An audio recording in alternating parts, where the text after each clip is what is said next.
इस टॉपिक में हम सिक्वेंशियल सर्किट के बारे में बात करेंगे। देखिए, जैसे हम जानते हैं कि जो कॉम्बिनेशनल सर्किट होता है उसमें क्या होता है कि जो प्रेजेंट आउटपुट होती है वो सिर्फ प्रेजेंट इनपुट पे डिपेंड करती है, उसे कॉम्बिनेशनल सर्किट कहते हैं। और जो कॉम्बिनेशनल सर्किट होता है ये सिक्वेंशियल सर्किट का पार्ट होता है, यानी कि सिक्वेंशियल सर्किट में कॉम्बिनेशन सर्किट का यूज किया जाता है।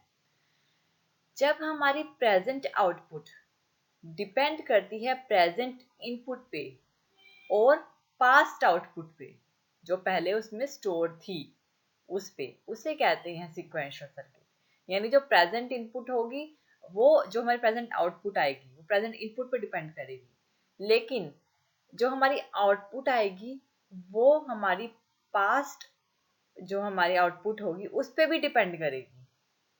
जैसे कि ये है हमारा कॉम्बिनेशनल सर्किट। जैसे कि हम जानते हैं इसमें जो हम इनपुट देते हैं वो हमारी आउटपुट आती है, जो आउटपुट होगी वो डिपेंड करेगी इनपुट पे। ये हमारा कॉम्बिनेशन सर्किट है, सिंपल। इसके लिए हम एक थोड़ा सा एग्जांपल देखते हैं। ये हमारा कॉम्बिनेशन सर्किट CS। अगर हमारे कॉम्बिनेशन सर्किट पे 2 इनपुट्स हैं 1 1, हम जानते हैं जो आउटपुट आती है एक सम होती है, एक होती है कैरी।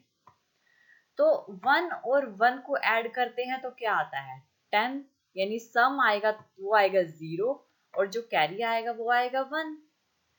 अब ये तो है हमारी प्रेजेंट इनपुट और ये है हमारी प्रेजेंट आउटपुट। अगर हम इनपुट को चेंज कर दें, यानी अगर हम इनपुट पे 1 और 0 दें तो आउटपुट क्या आएगा, सम आएगा 1 और कैरी आएगा 0। अब देखिए इस टाइम पे ये वाली जो इनपुट है ये हो गई है हमारी प्रेजेंट इनपुट और ये हो गई है हमारी प्रेजेंट आउटपुट।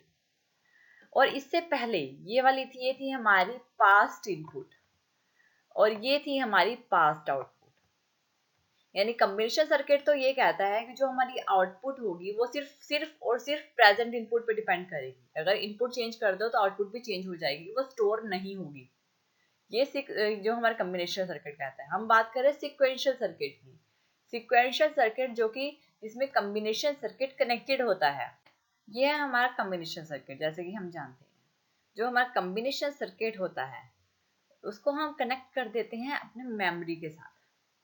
ये देखिए यहाँ पे हमने इनपुट दी, यहाँ पे जो भी आउटपुट आएगी उसको हम मेमोरी के साथ कनेक्ट कर देंगे और मेमोरी को कनेक्ट कर देंगे कॉम्बिनेशन सर्किट की इनपुट के साथ, यानी इसकी इनपुट के साथ। अब ये जो मेमोरी है ये क्या नॉर्मली फ्लिप फ्लॉप होती है जो कि बिट को स्टोर करती है। इसको ये नॉर्मली फ्लिप फ्लॉप कॉम्बिनेशन होता है मेमोरी का। और जैसे कि हमारा जो काउंटर होता है वो काउंट करता है 1 प्लस करके।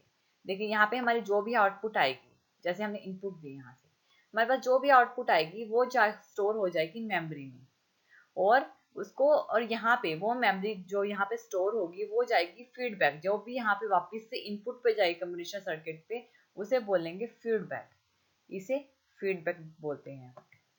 जैसे कि जो हमारा काउंटर होता है वो भी एक सिक्वेंशियल सर्किट होता है। काउंटर क्या करता है, एक डेसिमल काउंटर 0 से 9 तक काउंट करेगा।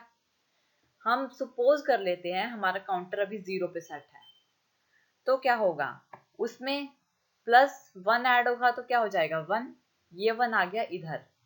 1 में एक और एक 1 को ऐड कर दो तो क्या आ जाएगा 2।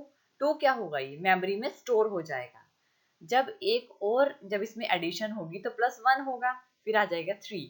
फिर अब ये 3 मेमोरी में स्टोर हो जाएगा। फिर जब इसमें अगेन काउंटर इंक्रीमेंट करेगा बाय 1 तो 3 प्लस 1 होगा, तो फिर आएगा 4। ये फिर 4 जाके मैं फिर अब 4 मेमोरी में स्टोर हो जाएगा। फिर जब काउंटर में इंक्रीमेंट होगी तो 4 प्लस 1 5 हो जाएगा, फिर 5 स्टोर हो जाएगा। इस तरह से काउंटर क्या करता है 1 बाय 1 इंक्रीमेंट करके स्टोर करता है।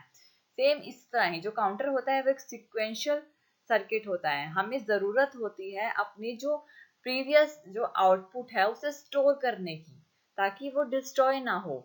यहाँ पे जो भी इनपुट देंगे और जो भी आउटपुट आएगी वो स्टोर हो जाएगी मेमोरी में। उसके बाद जब हम इनपुट को चेंज करेंगे आउटपुट तो चेंज होगी, लेकिन जो पहले हमारी आउटपुट थी वो मेमोरी में स्टोर हो जाएगी और फिर वो जाएगी कॉम्बिनेशन सर्किट के इनपुट पे।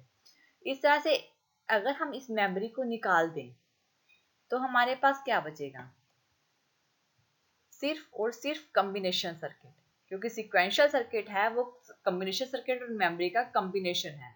मेमोरी को निकाल दो तो सिर्फ कम्बिनेशन सर्किट बचेगा और सिक्वेंशियल सर्किट नहीं रहेगा। यहाँ पे जो भी जो स्टोर होगी वो पास्ट आउटपुट होगी, जिसको फीडबैक करेंगे इनपुट पे। तो हम ये कहते हैं कि सिक्वेंशियल सर्किट की आउटपुट होती है वो डिपेंड करती है प्रेजेंट इनपुट पे और जो पास्ट आउटपुट है उस पे। ये होता है हमारा सिक्वेंशियल सर्किट। Thank you.